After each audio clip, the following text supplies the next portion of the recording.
I don't know if I've shared this before, but the search for my wedding dress wasn't exactly the fairy tale magic moment that you might think from growing up watching Beverly Hills 90210, the original, and rom-coms with Tom Hanks and Meg Ryan. In fact, I was so embarrassed about my budget, style, appearance, and size that I didn't even set foot into a bridal store at all. Mind you, it was over 9 years ago now, so the options and my self-esteem have changed a lot since then. But at the same time, if my recent DMs with listeners and my couples, who I'm the celebrant for, are anything to go by, nothing has really changed because the search for your wedding attire, whether it be a dress or gown, a suit, Elvis jumpsuit, bear costume, or arseless chaps, really comes down to your confidence and your knowledge of how, where, and when, rather than what the market or online options can offer you at any given time. And this is why I am incredibly excited for you to listen to my interview with Bianca Velt-Herron, who is currently the Australian and New Zealand sales manager for 3 labels from the Spanish bridal house Pronovias Group. Not only does Bianca have global experience as a bridal stylist and is obsessed with outstanding customer service and superior quality in wedding gowns, but she's also not judgmental and easy to understand. Because let's face it, sometimes the cool kids can make wedding dress shopping seem like it's only for an exclusive club of cashed up, beautiful and thin people. And so for the likes of me, who is no fashion aficionado, Bianca makes what could be an intimidating or daunting experience feel like you can do it too, that you deserve to have that moment and memory as part of your wedding planning time. So given that I know how open she is, I hit her up with 7 of the most frequently asked questions about wedding dresses to get her inside scoop for you. Today, Bianca is going to teach you the how, when and where to start your wedding dress search, the options you have for inclusive sizing, why buying online probably won't save you money, why some stores charge fees for appointments, how many people you can bring along with you, and why you might not be allowed to take photos in store. And stay listening to the end to find out what Bianca's key highlights are in wedding fashion for the 2024 season. I'll give you a hint. There are some very Audrey Hepburn elements. Let's get stuck into it.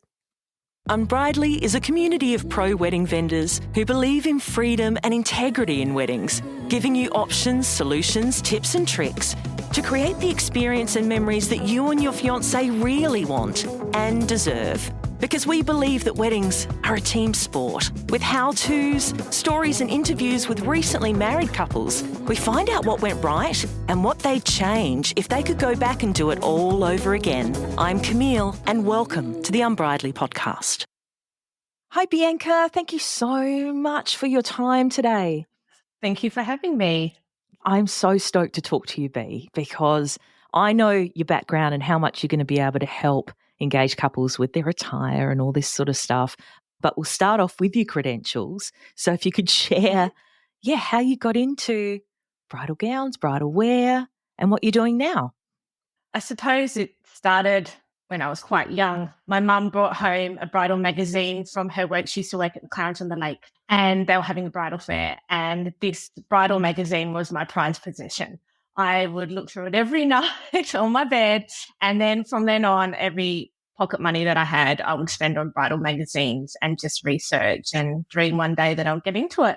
Finally did. After working in fashion retail from the age of 16, I went to England to pursue my love of English history and was hoping to get into the bridal industry over there. Managed to fulfill both of my dreams, which was one of them was to work at Harrods in London and one of them was to work in bridal. I managed to gain a position with the bridal company Pronovias, which is a Spanish bridal house, who I actually currently work for now. But at that time, I was a bridal stylist in their London flagship store and then was promoted to senior sales at their Harrods concessions. So that was very exciting. Back in 2007, I got married myself, immigrated back to Australia with my husband. Well, I was already a resident, but my husband's English. and managed to gain a position with a local family wholesaling business within Adelaide. And so I gained a lot of industry knowledge within the Australian and New Zealand market, working with that family company, wholesaling to bridal stores across Australia and New Zealand. And then I was lucky going to be headhunted for this position with the Pronovias Group again, representing their brands House of St. Patrick, White One Bridal, and Lady Bird Bridal within the Australian and New Zealand market.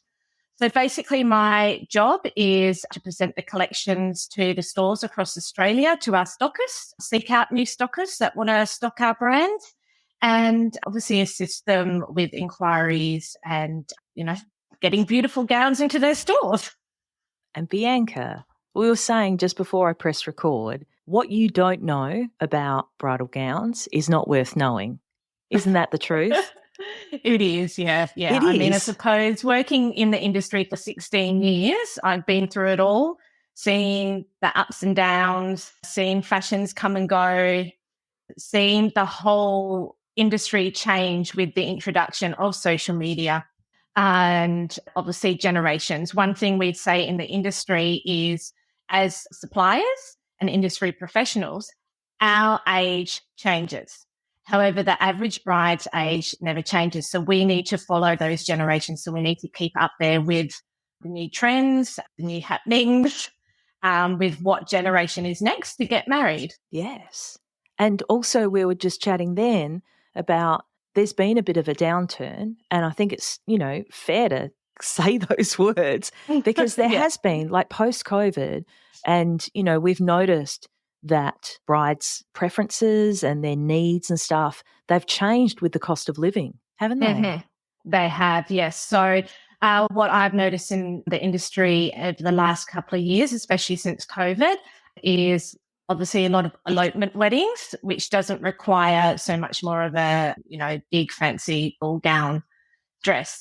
However, the other difference that I'm seeing is a lot of brides are buying gowns off the floor because they're needing them quickly, because they've just gone, want to get married, want to get it over and done with, need that dress quickly. And this is where we can come in later about discussing how further ahead do you need to actually start shopping for your gown and your attire. However, the change that we're seeing in the market at the moment is brides are wanting gowns quickly, and a lot of stores are having to sell their gowns and their samples that they've invested in to get reorders on, but they're needing to sell them off the rack to facilitate the bride's needs. And so at the moment, with those demands on boutiques, are we still finding that there are delays in making and shipping gowns from overseas? It's getting better. The chain of shipping, the links there are getting better. There was quite a few delays post-COVID. A lot of the suppliers are based in overseas countries, and a lot of those places would obviously be short-staffed. It's happened in all industries. So absolutely. it has gotten better. So, it did go from the average of a gown to get made would be 16 weeks. Sadly, after COVID, it sort of had to get pushed out to about 20 weeks. Now it's actually gone back to about 14 to 16 weeks, depending on what designer you decide to go with. That's really good. And not to blame anyone or to have a go at the industry or anything, but I just think it's really great for engaged couples now to know that there might be a bit of a delay, and if they're able to get ahead of the curve, surely that's better for their stress levels. And it is. And I hate to say this, and I hate saying this to brides in stores, but always allow for error. Don't let that get you put off. But there's certain things that are out of control from the store's point of perspective to the supplier's point of perspective. Things like delayed deliveries that, the gown did actually get sent on time. However, it might get stuck in customs, and that's out of the supplier's hands. So it is really important to make sure that you get your gown in time. Don't leave it 3 months before your wedding. I mean, there are things that can be done like rush orders and things, but you're putting extra pressure on yourself, on the store, extra worry not to allow for certain errors that can happen. Yeah. Thank you so much for filling us in about that, Bianca. That's so good. You're welcome. So at the moment, you were just talking about that you're seeing a few more brides maybe get more elopement style gowns, dresses. Is that what is most popular? I suppose I'm kind of contradicting myself there, to be honest, because, over the last 5 years, we've seen boho as a really big trend. And when you think elopements, you kind of think boho sort of style dresses. And boho, that word gets thrown around quite a bit, and it's actually could be quite extensive to describe some gowns. But generally, when I think of boho gowns, I think of light and flowy, which is what you would wear for an elopement or, a destination style wedding. Funny enough, though, the trends are, like, again, I'm contradicting myself. The trends are going to more A-line and princess style gowns over the last year, and heading into next year's collections as well is what's shining through. And what the feedback I'm getting from the stores that I deal with is they are selling more A-line and princess gowns now, and the boho style is sort of fading out. I suppose there are sort of like more modified A-line gowns that you could get for elopement sort of destination style weddings now, if you're wanting to, get something that's a little bit more on trend, which is where it seems to be going. What do you think influences those trends, Bianca?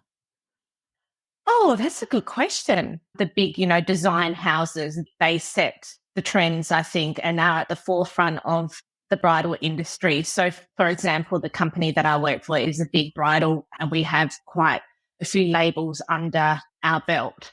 And those sort of bigger names like Pronovias Group do set the trends. They've always been the trendsetters. So they've got, a house of designers that will come up with these fantastic new ideas, source out new fabrics that hasn't been seen before. And then you'll start to slowly see, the smaller sort of designers follow on from that. So I think the bigger sort of houses are the trendsetters. And then obviously they take inspiration from big design houses like Coco Chanel and things like that. And so it's just a lot of research that has gone into putting a collection together. I just wonder whether sometimes, real life sort of comes out a bit, whether it's movies or whether it's Bridgerton or whether it's royal weddings and things like that. Exactly. And it's funny you should say that, because I know that a few seasons ago, as soon as Bridgerton hit, we started to see sort of a little bit more empire lines and probably sort of more of those princess cut gowns, shows like The Crown, and with all the royal weddings that have been happening at the moment. So the current collection that I've got from the House of St. Patrick this season, which will be in stores next year, is actually based on royal weddings and Queen Victoria. So that's hence why you can see a lot more of the princess style gowns and the fuller ball gowns, but modernized, obviously, for today's bride. So you can still go to the loo in them. Yes, yeah. It's important. It's important. Yes, it is. It's crucial. Whoever came up with those fantastic loo bag dresses is a genius. I wish I had that. Right? Millionaire. A bride's worst enemy in the toilet is the toilet roll where it rips off. Oh. Don't get your chill skirt caught in one of those. Oh, what a great tip.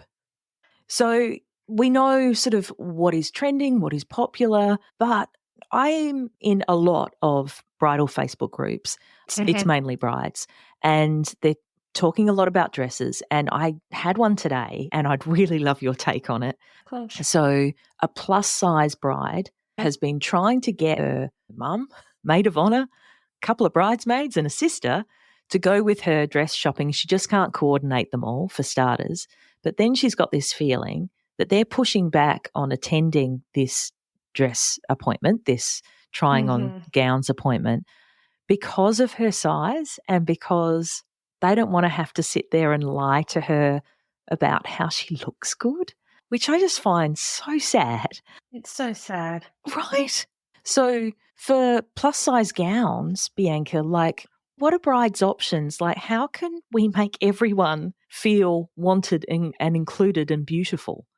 Yes, yeah. Well, there are certain stores that dedicate themselves to plus size pride. Really hate to probably try and use that word, maybe more stores that are more inclusive towards, a fuller figure. Your best bet is to call the store first. Make a few phone calls, do your research, check their websites if they do cater for size 18 plus. Most designers can go up to size 26, 28. Some go up to size 32, like my brands. Also, do your research on the brands and on the stores. Make sure that they will have enough gowns in your size range to try it on. There might be sizes that are a couple of sizes down, a couple of sizes up that we can make fit and work, so you can actually see what the gown will look like on you in the finished product. So the bridal stylists are trained to deal with this sort of situation, but you need to feel comfortable with your bridal stylist as well. So my suggestion would be to call the stores, get to know the bridal stylist that you're talking to on the phone. Maybe they can suggest one that would be best for you. Tell them your concerns and they'll work around that. If we go back to her entourage and her concerns about her entourage, my suggestion might be go in yourself first. Get to know your stylist. Get comfortable with the store that you want to pick your gown from. Make sure that they've got the size that, to cater for you. Pick 2 or 3 out that you love and then get your entourage to come back. But maybe 1 or 2, because too many people's opinions thrown at you is just going to make you confused and more insecurities are going to probably pop up. So pick 1 or 2 that know you best. Know when you feel comfortable and at your best in a gown, and they can tell from those cues that you feel comfortable and you love this gown, and they can, roll off from your cues whether that is the gown for you. But also maybe talk to your entourage first about your insecurities and let them know that you want to give your opinion first, and then they can throw out their opinion. And if they see that you're happy and you're glowing in that gown, then they've got your best interest at heart, hopefully. They need to shut up then, right? I think sometimes the entourage is a bridal stylist's sort of worst nightmare. I know it is a rite of passage, especially for a mother, a sister, the best friend to come along, but you really need to sort of think whether they're going to have your best interests at heart, because sadly, sometimes you get the jealous bridesmaid. Sometimes you get the overbearing mother. You get the sister who's been there, done that, and thinks she knows best. So it's probably worth having a good chat to your entourage before and let them know what opinions you feel comfortable with them giving and why they're there. Because it's not a reality TV show where, the producers are trying to get the drama happening, so they're plying the mother-in-law with extra champagne. Yes. I mean, It's not. It's your real bloody feelings. It is. And I mean, I've seen it all. And majority of the time there's, beautiful stories and tears involved and happiness and cuddles and excitement. And it's all about capturing that moment. It goes back to the rite of passage for a bride to be able to have that moment of her finding her gown and just choosing the right people to be there with her. And it's any bride's rite of passage, whether you're a size 6, whether you're a size 28, you all deserve that feeling. So again, it goes back to studying the bridal stores, contacting them first, letting them know your insecurity, what you're worried about, do your research. You should hopefully find the bridal stylist that will be able to help you find a dream gown. Yeah. But you also said, Bianca, that your particular brands that you represent, they go up to decent sizes as well. Do you want to say those names again, what you represent? The company is called the Pronovias Group. The brands that I look after are St. Patrick Bridal, White One Bridal, and Ladybird Bridal. The good thing about White One Bridal is we take a gown that would be suitable for a plus-size bride, and we photograph it on a model that's, say, a size 8, and we photograph it on a model who's, say, a size 22, for example. So you can actually see the gown and the way that the pattern is adapted for both those sizes. Another great bonus about the company that I work for is we don't charge surcharges for plus sizes. So this is another thing where a bride needs to do her research and be aware that some designers do charge a surcharge once you go over, say, a size 18 or a 20. There are reasons behind that. The reasons being more fabric may need to be used. Please don't let that put you off. And also pattern change. But there are designers out there that are inclusive and they do not charge a surcharge for gowns over a size 18. I get that, Bianca. Like, I do understand from a business point of view, but what a fucking slap in the face. I know. That must be. Yeah, I love the company that I work for because we're inclusive in that matter.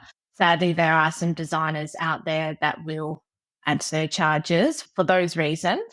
Yeah, I mean, understandable, but at the same time, it's hard, isn't it? Because I guess when you're talking about other businesses and you're saying, okay, if the cost of providing this customer with this product is a little bit more because they're a little bit more needy, it all evens out at the end of the day. But for weddings and for bridal in particular, the idea is you're only buying it once. Mm-hmm. So I guess businesses are going, well, if we don't look after you because, you don't fit this particular size range, what does it matter? Exactly. Yeah. I know that a lot of bridal stylists do feel for the bride when they have to let them know that there's a surcharge as well. So a lot of stores might sort of cover that themselves as well.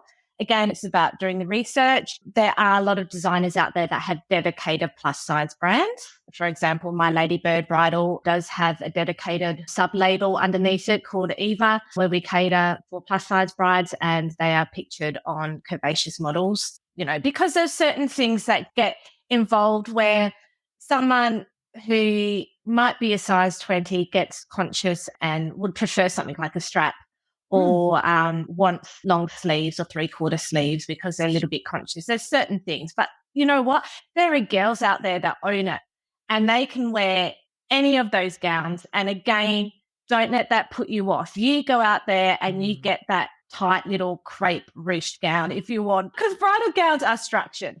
Majority of bridal gowns you're going to find are structured and there are ways of manipulating the gown to make it fit. So if you are wanting to go strapless, you are wanting to go fitted, you definitely can. Don't put yourself in a stereotype that you have to go for a certain dress because you will see there are a lot of brands out there that stick with the traditional, but there are brands out there that will modernize and trend up the gowns for, these plus size girls. So again, It's about doing your research. It's about having the engineering, right, Bianca? Yeah, exactly. To help the girls. Yeah. It is. Okay. The other girls. Yes. Oh, well, we all know there's underwear for that too. So yes. So you touched on there, Bianca, about really, it doesn't matter what size you are or what you're going for. It's really best to do your research, find the kind of gowns, the kind of stores, the kind of boutiques that, are going to work for you. Is that the real baseline? Is that where brides should be starting their search, is research before you even step into a store? Definitely, because the stylists love nothing more than you coming in with pictures, which, is something that we have at our fingertips nowadays with everything over social media. Obviously, back in the days of the 80s and 90s, it was cut out the magazine pictures and take them in. So you've got all this material at your fingertips. Why not use it? So there might be particular designers that you like, and then you need to see who stocks those designers. So it's a matter of going on a designer's website, looking at their stockist page, finding out their closest stockist to you if you like a designer's certain aesthetic. Keep an eye on Instagram, Pinterest, Facebook, get a feel for what's out there designer-wise, but then you've also got to look at your budget as well. So work out your budget and make sure that when you find the stores that you want to go to, call them up and ask if it is a particular designer that you're interested in, ask their price range, just to make sure that you're not pricing yourself out of your dream gown. And then sadly, if you are, go back to base one, maybe ask them some questions on designers that have got similar sort of aesthetics in your price range. I wouldn't pick any more than 3 stores to visit because you're just going to sort of confuse yourself. It actually is quite a tiring process. I wouldn't do any more than 2 to 3 appointments in one day because the appointments generally last between an hour and a half to 2 hours. It is a lot of effort, especially if the gown isn't fitting perfectly.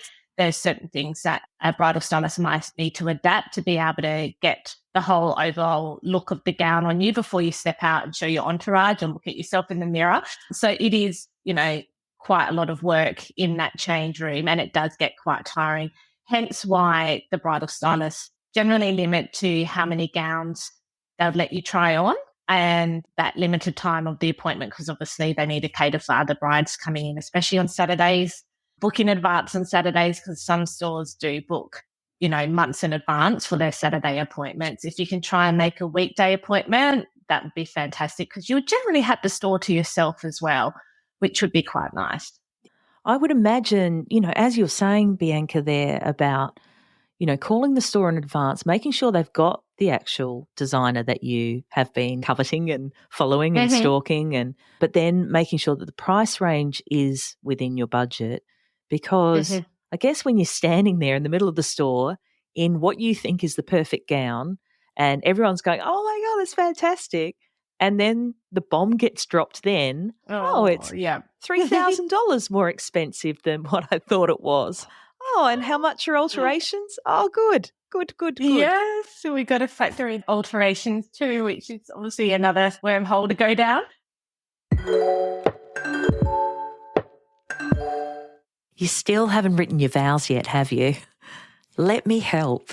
In around 20 minutes or so, you can easily write personalised wedding vows unlike anything you've heard before that will make your fiancé feel like the most loved, understood and appreciated person on the planet.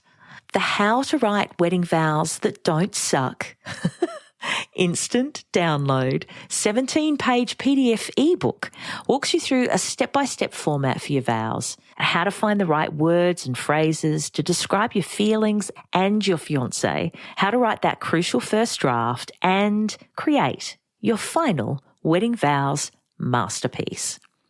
So if you don't know how or even where to start, if you've been Googling your little heart out, or if you've been calling them wedding vows, AEIOU, this ebook is for you. Included in there are also some bonus secrets for getting the most out of your wedding ceremony. So make sure you download your copy right now and get Write Your Wedding Vows crossed off your to-do list today. The link is in the show notes. Because I think a lot of people are really surprised about the cost of alterations because you get a pair of pants taken up for $40? Yeah. And then they're going, okay, well, it's just a hem or it's just a sleeve or, I just need this little bit. And they just can't correlate the cost. Can you talk at all about alteration costs? Of course. It really varies. Each store and each seamstress would charge differently, so I can't comment on prices. However, you've got to take in consideration the work that needs to be done. If you've got a gown that has a lace edging on the hem, that's a lot of work for the seamstress to remove that lace, hem the gown to where it needs to be for the perfect length, and then reattach that lace. The way that they would order your gown would be to measure your bust, waist and hip. Each designer has a different size chart.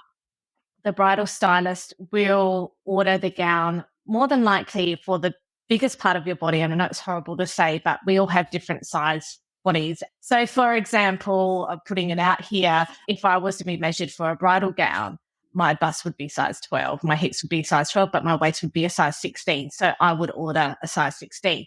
In general fast fashion clothes, I would be a size 12 to 14. So that's another good point for brides, just to be aware that your bridal gown will probably be ordered in a larger size. So don't even look at the size tag. It doesn't matter. Why does that happen, Bianca? Because we need it to fit perfectly for the biggest part of your body. Right. And then everything else will be taken in to fit perfectly. So I want that gown to come in a size 16 so it fits my waist beautifully. We all desire to have that beautiful, perfect waist in a bridal gown.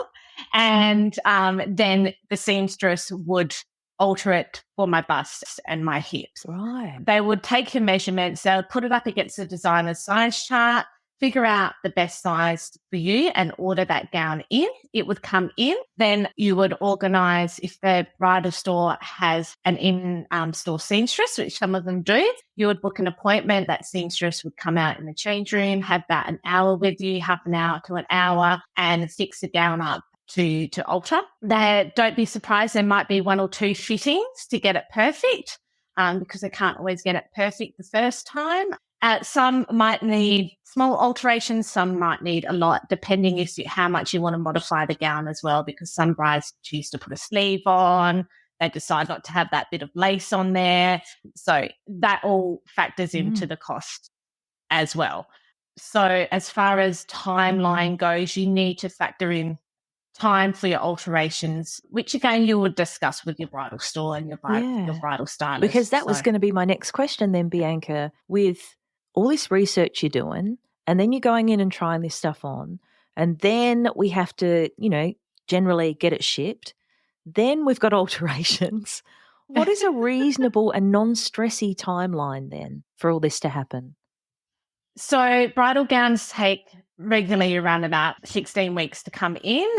You would need to check with certain designers. Each designer has different, but just say going on the basis of the designers that I work for, we say 16 weeks. And you would want to then allow maybe 2 months for your alterations. Again, that gives us more time to, I hate using it, but allow for errors. Sadly, things do happen. So I would say add 2 months onto the 4 months. So that's 6 months.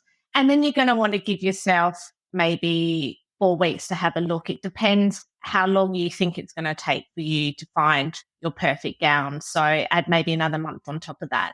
I would say generally between 9 to 6 months, 6 months being the absolute sort of deadline to look for your gown. If you're having a shotgun wedding and you're getting married in 2 months, by all means, there are stores that can help you. There are designers that do rush orders or hold stock. Sadly, though, if this is the case, you can't be too picky. Listen to your bridal stylist. Let them guide you if you know you're needing a gown quickly. Let them know what you're looking for in a gown, and they'll be able to show you what options, and they'll guide you to the best ones. That's really cool. So with such a long, that's a reasonable lead time to get a nice outfit together. Listen to me, just throw something on. But no, and we understand why and we understand how and everything. So then, my brain goes next to, why can't I just buy it online? Why don't you recommend that engaged couples buy their wedding attire online? Okay. Yeah, there's a couple of good reasons. But the final point is you'll probably won't end up saving money. You'll probably end up spending more money. The amount of horror stories that I have heard from seamstresses and bridal stores with brides coming in saying they bought their gown online, it doesn't fit, I need this added, it's not what I wanted, can you fix it? They can, but it comes at a cost, and it comes at a big cost. Online stores will sadly steal designers' images, which they can. Anyone can take our designs off the internet. The best way to avoid this, to make sure that you're not getting a counterfeit gown, is majority of the most well-known designers don't sell online, and they don't allow their stores to sell online. So you can only get these gowns in store. So you will know if there's a designer you're interested in, you see that image on a really inexpensive wedding gown website, go to that designer's website. You'll generally see a buyer beware tab at the bottom of the website that they do not sell online. So then you can know that that gown is a counterfeit. Right. And when we go into counterfeit gowns, we look at poorly made, structure's not there, the fitting, which is a whole nother story, cheap zips, cheap fabric, not the same lace or embellishment details as the designers.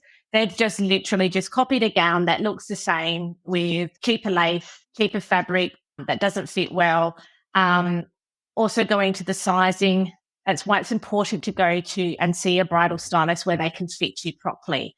This is where the other cost comes involved, that if you do buy a gown online, again, bridal gowns aren't the same as our everyday wear. So like I said, I'm a size 12, 14.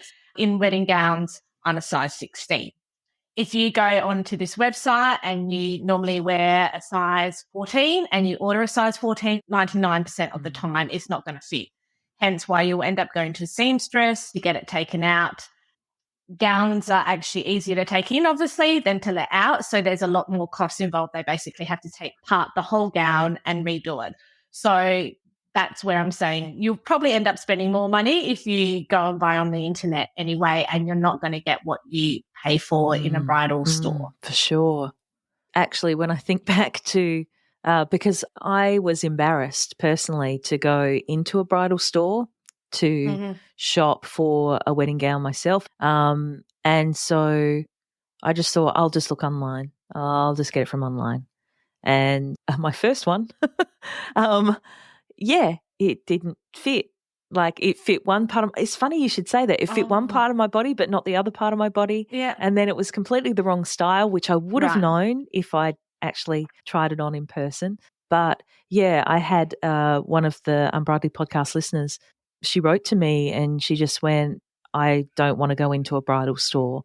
And yeah, the best personal advice that I can possibly give is please give it a go. Yeah. Please, like as Bianca said, do your research and find somewhere where you're going to feel comfortable, somewhere where you can literally put the gown on your body, because it's the biggest game changer to actually see it in person. It really is. It is. Yeah, feel the fabric. And don't think that you have to certainly go for a style that you know suits your body. Again, these gowns are structured. So if you would be someone that doesn't normally wear a form-fitting gown, please try one on. You'll be surprised. And then you will shock your fiance, walking down in something that you completely would have never thought. But get adventurous. Try some different styles on. There's so many different silhouettes that you'll hear thrown at you. You know, you've got A-line princess, you've got column, you've got modified A-line, you have mermaid, trumpet, fit and flare. Try all of them on. Call the store, get a feel for them. You might feel that they're not your type of people. There's all different ways of running a bridal store, and they've all different personalities, and just get a feel for them and make sure you feel comfortable and tell them of your concerns, and they'll work around that. On that point as well, why are some stores charging a fee for bridal appointments? What we got to think about is these bridal stores are investing a lot of money in their samples, hundreds of thousands a year in bridal gown samples. It's not like fast fashion where we can just go in and the store will be happy because, they turn over a lot more dresses. We've got to think about these bridal stores don't have the same turnover of stock as a fast fashion store does. The other factors are it's very time consuming. So you're actually paying for a service. These particular bridal stylists are trained. They know what they're talking about. And so this is an actual service that you're paying for. You're paying for their time. And there's nothing worse when you've got a couple of appointments booked. A bride wants to get in. You can't take that bride in because you're booked up for that day. And then if there's not a turn up. Oh, a no-show. Yeah, no-shows, which does sadly happen a lot. And we understand that life happens and certain things come up. And that's why the stores appreciate a phone call for a cancellation, because they might have a waiting list that they can call. And generally this appointment fee, just like getting your hair done, just going to the beauty salon, if you don't turn up, will probably be forfeited because you've taken time away from that bridal stylist being able to offer their services to someone else. Right. As well as, we've got to take in factor these samples are expensive for the stores. Dry cleaning involved, maintenance is involved, zips break, trains get dirty. I didn't think about that. You've got to maintain the sample gowns, don't you? Exactly. So bridal stores have a lot of overheads. There's a lot of other things involved that isn't the same as a high street fashion store. There's things like bridal bags and garment bags. We provide pressing and we offer product knowledge. We've done our research. But if you're talking about you standing there trying to help someone, Bianca, which I know is not what you do for a job now, but I'm sort of representing the stores, yeah. Yeah, totally. It's not just you standing there and your opinion in that moment. It's all the years' experience that you're bringing with it. Mm-hmm. It's worth something. Yes, yeah, exactly. It is worth something. And you know what? There's a lot of stores in Australia and New Zealand that don't charge, but don't get put off if they do ask for an appointment fee. And you know what? You always get that appointment fee if you end up purchasing the gown anyway. Oh, it's offset against the cost of the gown if you buy. Yeah, yeah. So majority of them do. I think it is a big thing in the States. I'm not 100% sure. Let us know, everyone in the States. Love to know. Possibly in the UK as well. But I have heard, on chats and stuff, brides complaining about having to charge because they see a bridal store the same as the high street fashion store. I suppose it also deters people wasting the bridal stylist time. And I know it sounds horrible, but I have heard horror stories. Mira's wedding.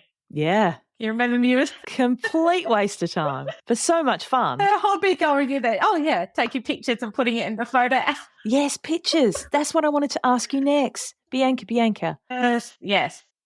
Why can't we take photos when we're trying on gowns? Ask the store first.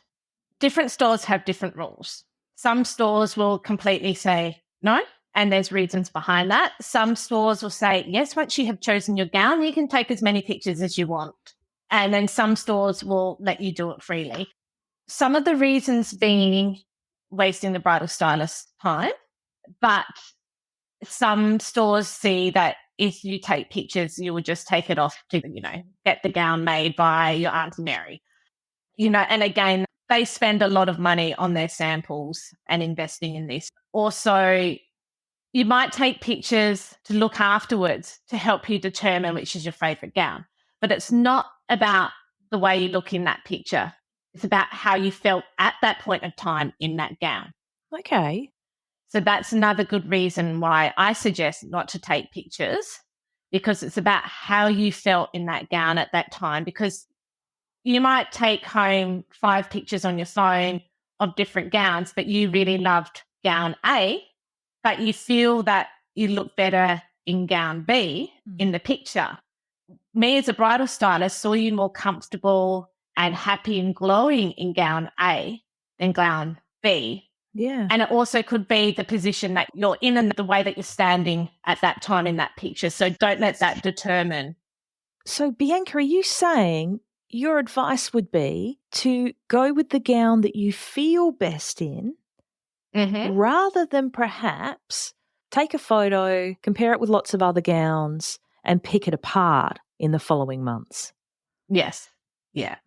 You're just going to confuse yourself. You want to capture that moment that you've got the gown on that you felt your absolute best in. And I can tell when a bride is most happy and herself in a gown. It's all about body language. So if a bride comes and steps out and she's pulling and tugging and criticizing, I like this, but I don't like this, and literally tugging the gown and sort of wiggling, feeling uncomfortable, I'm like, let's get you out of that gown. It's not your gown. Let's try the next one on. She comes out glowing, smiling, patting the gown. She's literally taking ownership of that gown then and there. So I'm giving you my little hint here, my little tip. Yeah. If you start twirling, and obviously tears, we know that's the one. Capture that moment, make that yours. Don't let anyone tell you any different. But in your memory, you're saying? Yeah.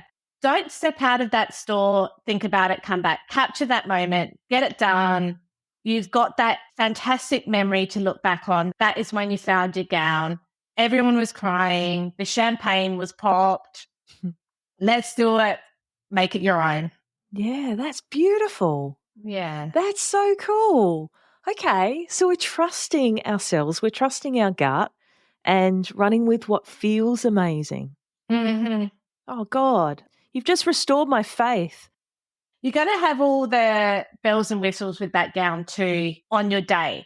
So if you take those pictures and you've got your hair down, it's not fitted properly, you don't have the right underwear on, you don't have the right shoes, you don't have the veil, you don't have your flowers. So it is going to look different. That's another reason just to try and keep it in your head on how you felt and trust your gut instead of going back and forth on those pictures. So that's another reason.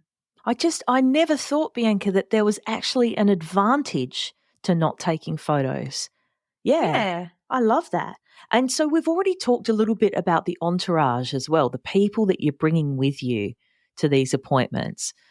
Like what happens if you've got 4 or 5 bridesmaids, plus a maid of honour, plus your mum, plus your mother-in-law? Like, what do you do then? Because so you're thinking like only a couple maximum, yes? Well, some stores will only allow a couple as well. Because they might be just a small boutique and they've got 2 or 3 other appointments on at the same time, and they can only allow room for a certain amount. So again, check with the store prior to making your appointment on how many people you can take. You're the judge. You know those people best, but you want to think about who out of that group is going to have your best interests at heart, who knows you best, and who you can be honest with and say, hey guys, let me speak first on what I think about the gown instead of you guys throwing out your opinions. I really trust your opinions, but I want you to have my best interests at heart. I love that tactic. Sometimes the bridal stylist will let the entourage know, hey, such and such really feels lovely in this gown.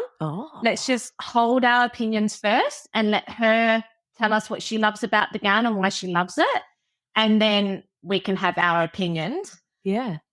So sometimes you might get some quite domineering bridal stylists that will do that. But again, that's because they're trained. They've seen the highs and lows. I've seen it all where a bride has been in the change room. She's felt comfortable. She loves the gown. As soon as she steps out of the change room, she feels completely deflated because of the looks of her entourage, the opinions that are thrown out straight away. Sometimes it boils down to jealousy. So remember that as well. I know it sounds horrible, but it might be that they're remembering their time bridal shopping and they're wanting to relive that. It could be that they haven't had their time and they're wanting their 2 bobs worth in. They could just be a bitch, Bianca. It's true. I know, it's They're horrible. out there. I know. Yeah, it is. So that's another reason why a bridal stylist job is so difficult and different to any other fashion retailer. We're not just styling you. We're also a counsellor in that change room. We're also a mediator for you with your entourage. Yeah, there's a lot of emotions involved.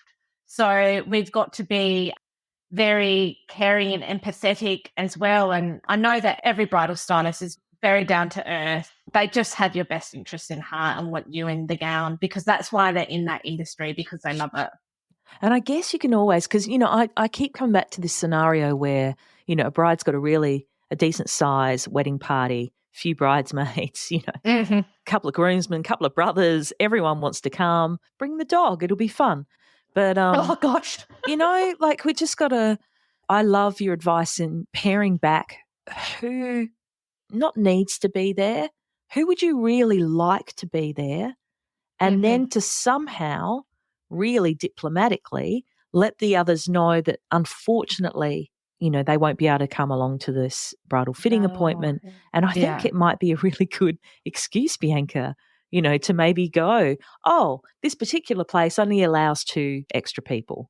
Yes, yeah, exactly. And you will probably find that most bridal stores will limit how many people can come along to the appointment with you. So always, again, call, find out, and that's, perfect excuse to use. Right? And so for next year, Bianca, 2024, you're representing these beautiful labels. What are you seeing come through? What are in the collections and what can we expect to see next year?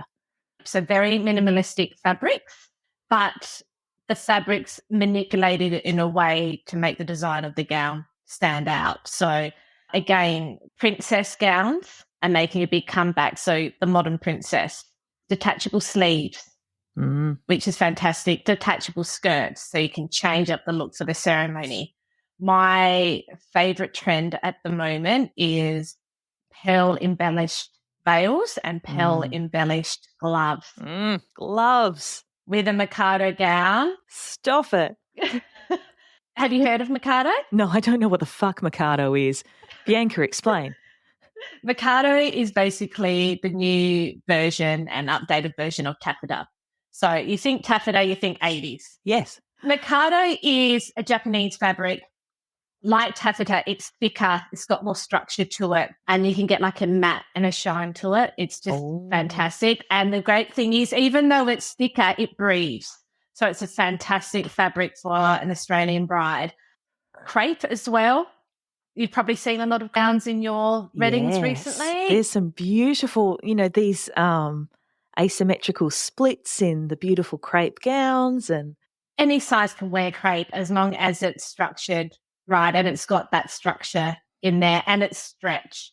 You can wear it if you've got the right underwear. Don't let it put you off. If you're over a size 16, please give crepe a try because it's a beautiful fabric, very luxurious. So these two fabrics tie in with the minimalistic sort of princess look that we have seen coming through within the royal weddings as well. But then you can add to it. You can make it your own. You're shining through. Your face is the one that's shining. Your beauty and your happiness is what's shining through on the day with these beautiful minimalistic gowns. I've heard that, Bianca. Yeah, that you want to wear the gown. You don't want the gown to wear you. Gown to wear you, exactly. You can add your own touches. These gowns are great to be able to personalize. So you personalize it with the veil that you want.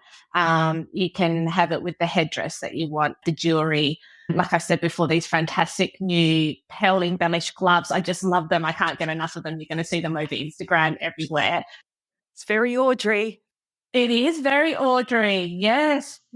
So there's quite a few sort of Audrey-inspired gowns as well. Still, the lace is still out there. There's so many different laces that you can get nowadays. Lace with 3D effects on them, so flowers popping out. Wow. I've got one gown in the new House of St. Patrick collection, which has just got these massive, beautiful 3D flowers all over the gown, embellished with sequins, and it's just like nothing you've seen before. So again, we are at the forefront of bridal fashion. We are the trendsetters at the Pronovias Group. So jump online, have a look, keep an eye out for the new 2024 collections. 2023 collections up there now, and you'll see some of the gowns that I've sort of suggested, that Mikado, that crepe coming through, the different textured lace.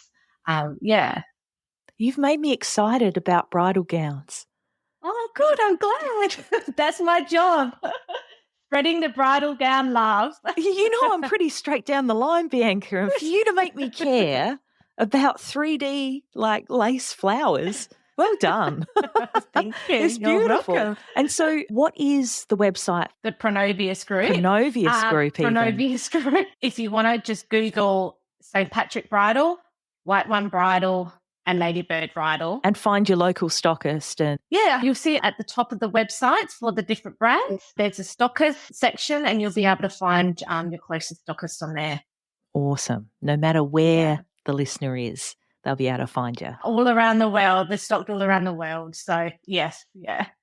That's so good, Bianca. Thank you so much for your time. Thank you for the laughs too. You're very welcome. You too. Chat soon. Bye. Thanks. See you, Camille. Bye. That about wraps it up for this episode of the Unbridely podcast. For the links and resources we mentioned, please head to the show notes. And if you love the show, please review and subscribe on the podcast platform you're on now so you don't miss out on a single episode. Thanks so much for listening. And remember, weddings are a team sport. Catch you soon.